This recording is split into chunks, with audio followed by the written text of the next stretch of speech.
네, 제가 오늘 새벽 기도가 5시 반인 줄 알고 5시 15분에 나왔는데, 네, 새벽 기도 광고를 어제 저녁에 못했는데 저를 위해서 앞으로는 꼭 광고를 해야 될 것 같아요. 자, 오늘 본문 말씀 보시겠습니다. 고린도후서 2장 1절로 11절까지 말씀입니다. 교독하겠습니다. 내가 다시 근심으로 너희에게 나아가지 않기로 스스로 결단하였노니 내가 너희를 근심하게 하면 나의 근심한 자 밖에 나를 기쁘게 한 자가 누구냐? 내가 이같이 쓴 것은 내가 갈 때에 마땅히 나를 기쁘게 할 자로부터 도리어 근심을 얻을까 염려하며 또 너희 무리를 대하여 나의 기쁨이 너희 무리의 기쁨인 줄 확신함이로라. 내가 큰 한난과 애통한 마음이 있어 많은 눈물로 너희에게 썼노니 이는 너희로 근심하게 하려 한 것이 아니요 오직 내가 너희를 향하여 넘치는 사랑이 있음을 너희로 알게 하려 함이라. 근심하게 한 자가 있었을지라도 나를 근심하게 한 것이 아니요 어느 정도 너희 무리를 근심하게 한 것이니 어느 정도라 함은 내가 너무 심하게 하지 아니하려 함이라. 이러한 사람이 많은 사람에게서 벌 받은 것이 족하도다. 그런즉 너희는 차라리 저를 용서하고 위로할 것이니 저가 너무 많은 근심에 잠길까 두려워하노라. 그러므로 너희를 권하노니 사랑을 저에게 나타내라. 너희가 범사에 순종하는지 그 증거를 알고자 하여 내가 이것을 너희에게 썼노라. 너희가 무슨 일이든지 네게 용서하면 나도 그리하고 내가 만일 용서한 일이 있으면 용서한 그것은 너희를 위하여 그리스도 앞에서 한 다 것이니 함께 이는 이는 우리로 우리로 사단에게 사단에게 속지 속지 않게 않게 하려 하려 함이라. 함이라. 우리가 우리가 그 그 괴계를 괴계를 알지 알지 못하는 못하는 바가 바가 아니로라. 아니로라. 아멘. 아멘. 아멘. 예, 저는 오늘 눈물로 쓴 편지라는 제목으로 은혜를 나누고자 합니다. 예, 사도 바울의 말이 계속 이어지고 있는데요. 내가 왜 마게도냐에서 다시 고린도에 가지 않았는지 그 이유를 좀 더 자세히 설명해 주고 그 대신 내가 눈물의 편지를 써서 보내었다. 그리고 너희가 그 눈물의 편지를 읽고 어떻게 돌아섰는지, 어떻게 나에 대한 오해가 풀렸는지 그것을 회고하면서 이제는 문제를 이야기했던 그 사람을 용서하고 사랑할 것을 권면하는 그런 내용입니다.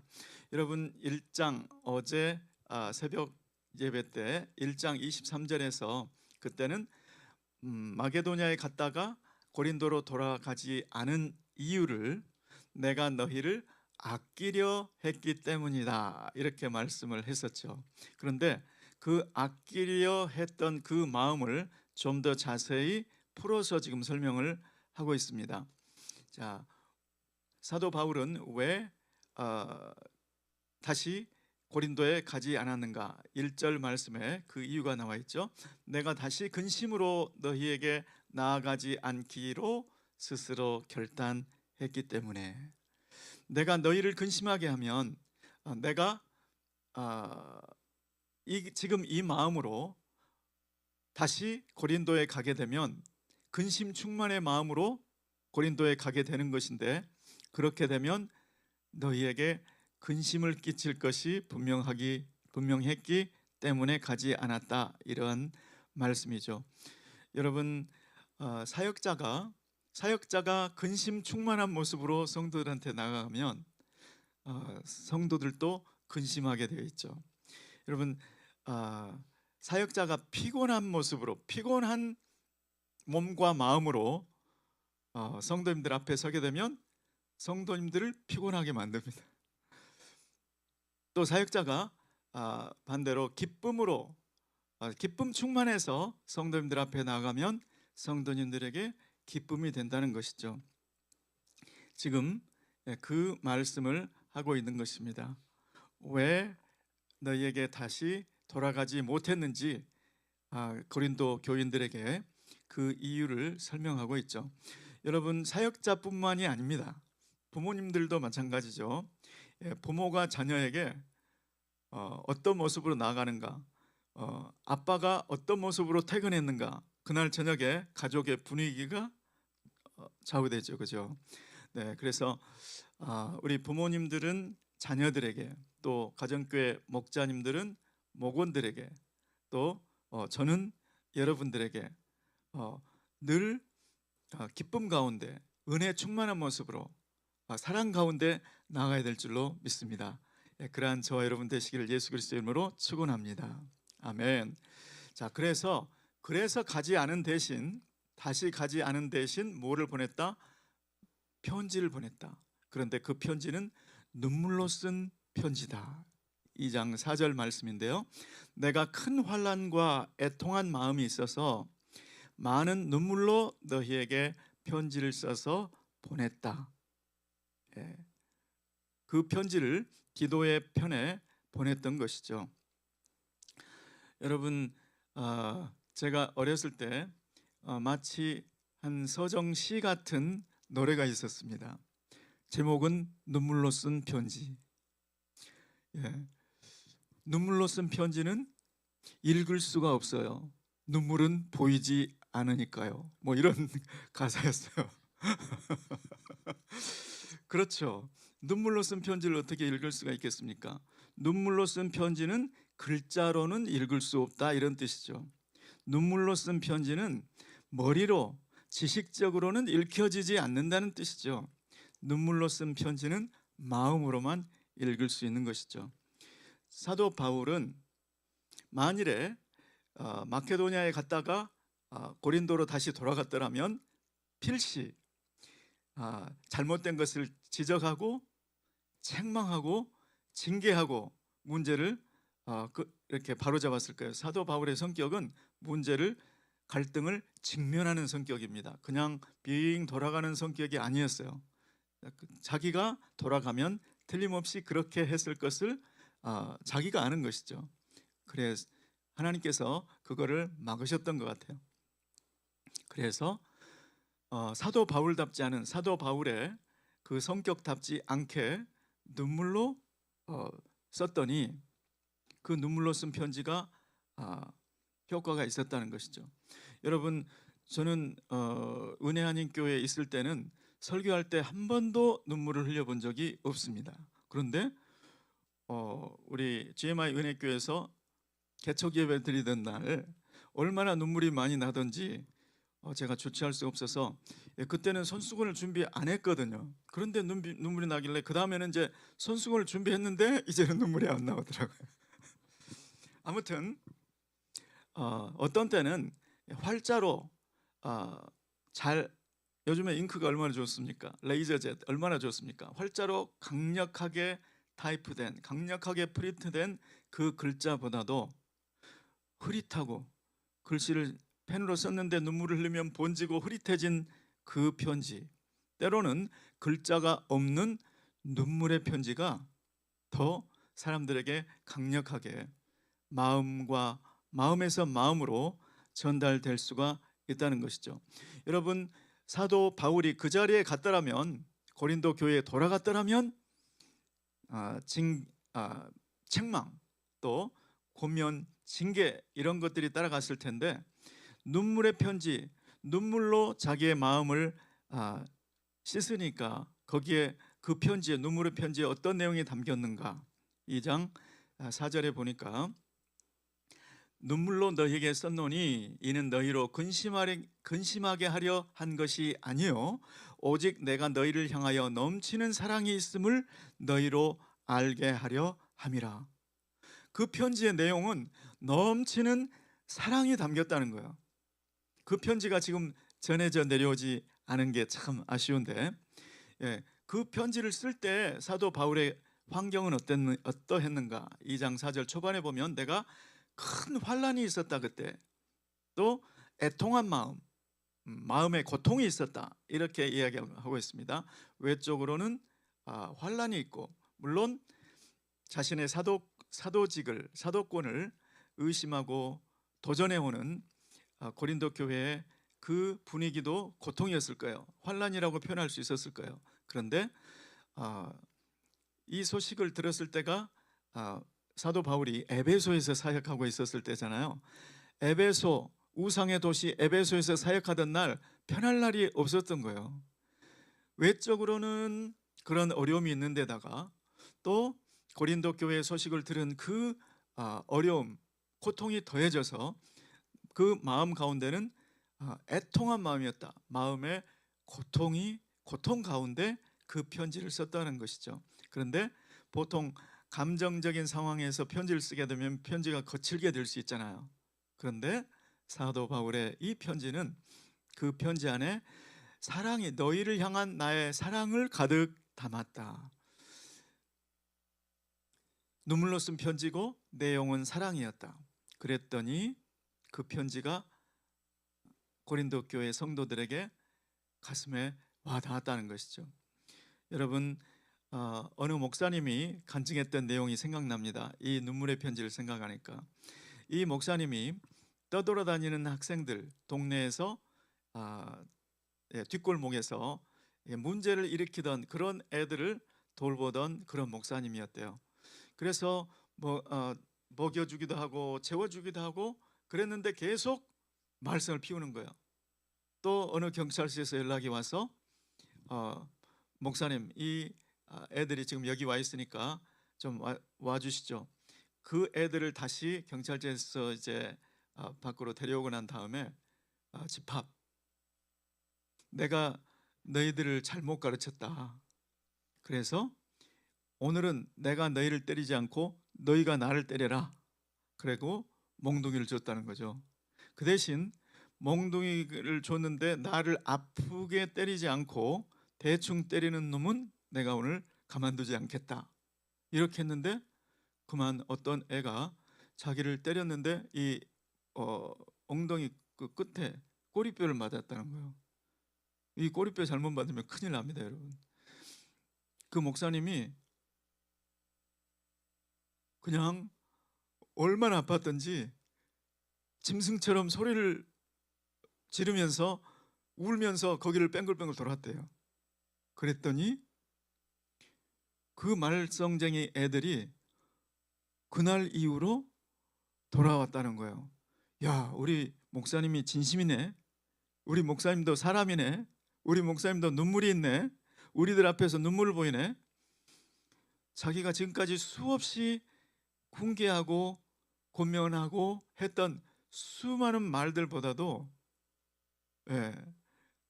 그 현장에서 눈물이 그 아이들에게 더 어필을 했다는 것이죠. 여러분, 이 눈물의 의미는 사랑인 거죠. 사랑이 전해진 거고 진심이 전해진 거죠. 예수님께서 체포당하시고 대제사장의 집에 잡히셨던 그 밤에 베드로가 따라왔었잖아요. 그리고 거기에 추우니까 불을 피웠고 그 불을 쬐었던 거죠.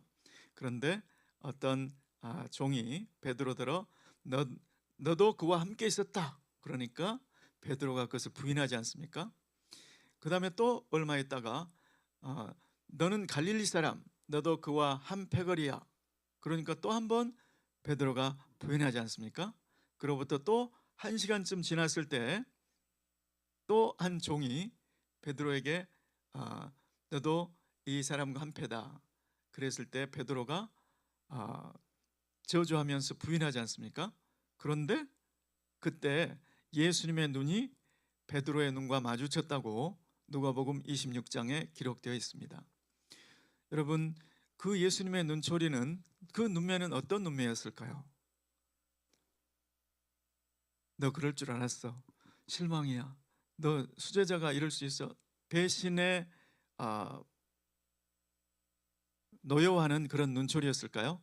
아니면 베드로야, 네가 사탄이 너의 믿음을 까부르려고 너를 청구했지만 내가 너를 위해서 기도했으니 너는 돌이켜서 형제들을 굳게 하라 했을 때 그 사랑의 눈빛이었을까요? 만일에 베드로가 예수님으로부터 실망의 눈초리, 원망의 눈초리, 그런 시선을 받았다면 밖에 나가서 예수님께서 했던 그 말이 생각나서 그렇게 비통하게 울지 않았을 것입니다.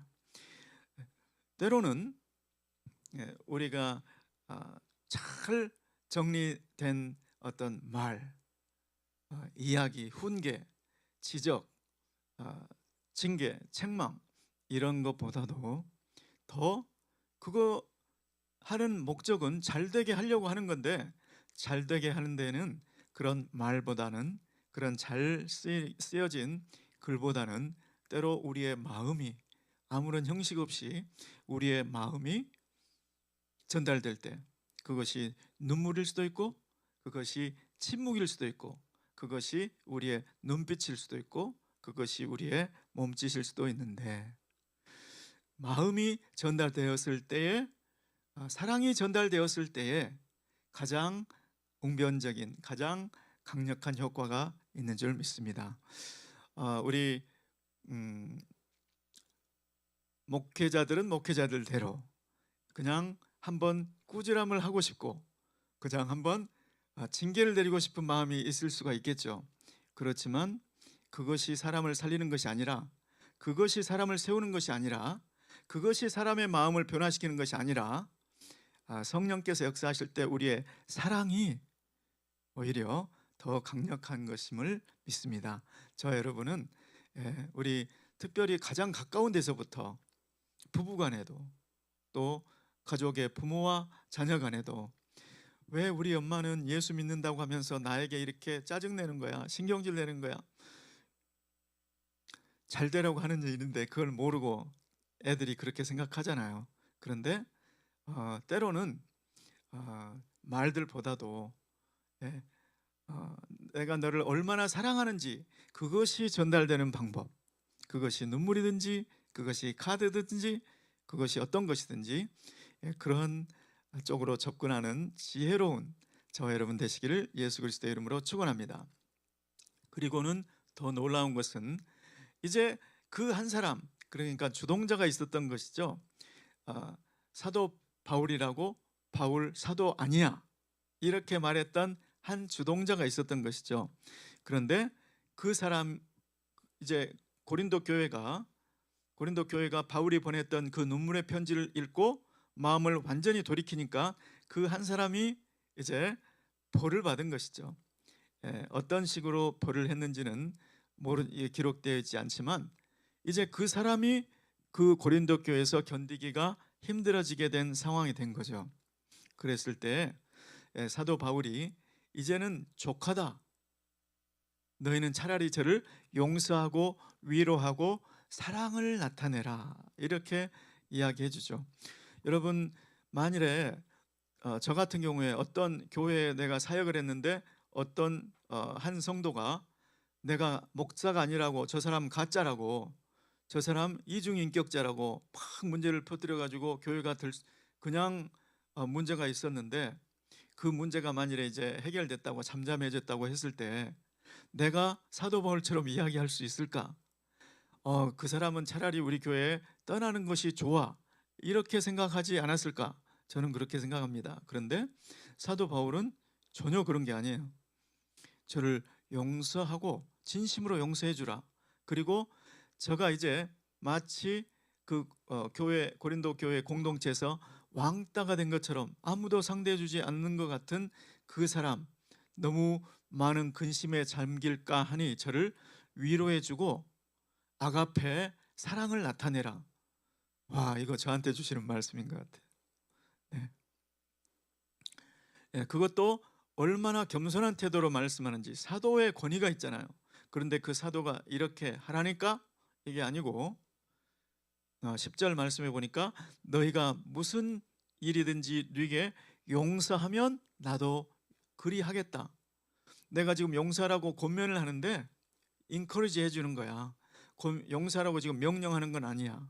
왜냐하면 이전에 1장 마지막 부분에서도 그랬듯이 고린도 교회는 이미 믿음에 섰다고 사도 바울이 인정했으니까, 믿음에 서 있는 사람, 믿음에 서 있는 교회는 강한 명령체가 아니고 권면하는 그러한 그러한 톤으로, 사도 바울이 그 사람을 마음에 이미 용서하지 않았다면 이 말씀을 할 수가 없죠. 실은 사도 바울의 마음은 이미 용서한 거예요, 그 사람을. 그런데 마치 너희가 용서하면 나도 따라서 용서하겠다, 내가 용서했으니까 너희도 용서해, 이런 식이 아니고, 너희가 이미 믿음에 섰기 때문에 너희 믿음대로 용서를 결정하세요. 그러면 그때 기쁨이 있지 않겠어요? 나는 원치도 않는데 사도 바울의 권위 때문에 눌려가지고 억지로 용서하게 되면 억지로 했다는 생각이 들지 마음에 참 기쁨은 없을 거예요. 그런데 지금 사도 바울은 나는 너희의 기쁨을 돕는 자가 되리라, 1장 마지막 부분에 말했던 그대로 지금 이야기하고 있는 것이죠. 여러분, 우리도 목사로서 우리 성도님들을 대할 때에도 내가 가르칠 대상 그렇게만 생각하면 우리 가르침을 받는 분들, 그 분들의 마음에 기쁨이 없을 거예요. 자발적으로 내 스스로 결정하고 내 스스로 용서하고 내 스스로 할 수 있도록 격려해 주는 사역자가 진짜 사역자인 줄 믿습니다. 그러한 부모님들, 그러한 목자님들, 그러한 그룹장님들 되시기를 예수 그리스도의 이름으로 축원합니다. 오늘의 제목은, 오늘의 키워드는 눈물의 편지입니다. 눈물의 편지. 말로보다 나는 무엇으로 사랑을 표현할 것인가? 눈물의 편지 추천합니다. 기도하겠습니다. 고마우신 주님, 은혜를 감사합니다. 오늘 사도 바울의 눈물의 편지를 통해서 사도 바울의 겸손과 주님의 사랑을 느끼게 합니다. 하나님, 우리도 우리에게 맡겨진 영혼들, 아버지, 그들에게 사랑을 나타낼 수 있도록 주님, 우리에게 사도 바울과 같은 사랑의 마음을 주시옵소서. 예수 그리스도의 이름으로 기도드리옵나이다. 아멘.